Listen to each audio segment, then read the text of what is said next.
வணக்கம். இப்பதிவினை முதற்தடவை பார்ப்பவர்கள் அல்லது ஏற்கனவே பார்க்க தவறியவர்கள் சப்ஸ்கிரைப் பண்ணி பார்க்கும்படி தயவுடன் கேட்டுக்கொள்கிறேன்.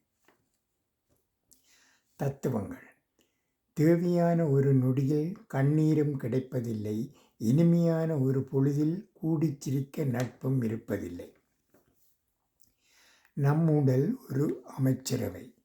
மூளை ஆள்பவர் ஜனாதிபதி. இதயம் நிதி. தலை கல்வி. தோல் பாதுகாப்புத்துறை. கால் சாலை போக்குவரத்துத்துறை. வயிறு உணவுத்துறை. வாய் செய்தி மற்றும் ஒலிபரப்புத்துறை. கண் சட்டம். காது தகவல் தொழில்நுட்பம். மூக்கு சுகாதாரத்துறை. நுரையீரல் உள்துறை. முழு மனிதன் தலைமைச் செயலகம். நன்றி, வணக்கம்.